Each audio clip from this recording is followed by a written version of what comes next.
Alors, la porte de la foi, je l'ai trouvée dans ma famille.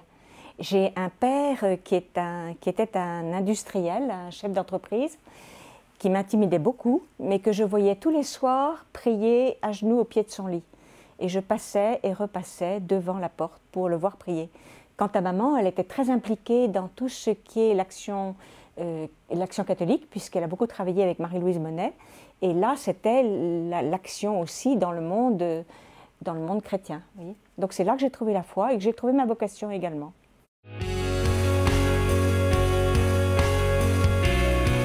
Effectivement, eh bien, Dieu agit dans le monde d'aujourd'hui. De voir un étudiant qui se prépare au baptême, qu'un autre demande la confirmation, qu'un musulman vient avec un chrétien pour trouver un logement, etc. Vous voyez que vraiment l'œuvre de Dieu, Dieu est à l'œuvre.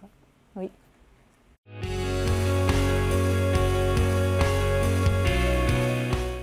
Alors, c'est difficile de le dire parce que ça passe par des tas de choses différentes.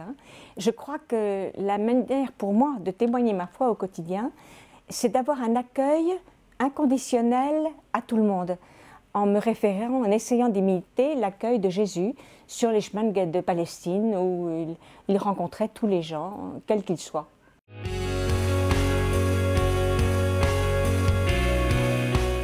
La foi m'engage justement à chercher à suivre celui que mon cœur aime, c'est-à-dire essayer de traduire son amour que je perçois moi, de le traduire pour les autres.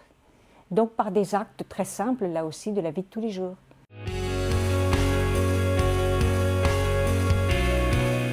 Pour moi, la plus grande épreuve spirituelle, c'est de voir que le Christ n'est pas aimé.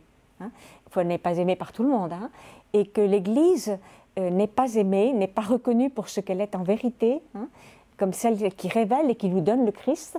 Pour moi, c'est la plus grande épreuve, de sentir que celui que mon cœur aime n'est pas aimé. Des doutes, je n'en ai pas eu par rapport à Dieu lui-même, mais j'en ai eu par rapport à ma propre vocation. Est-ce que vraiment c'était moi qui désirais suivre le Christ, ou est-ce que c'était le Christ qui m'attirait à lui pour vivre avec lui dans cette collaboration au service des hommes?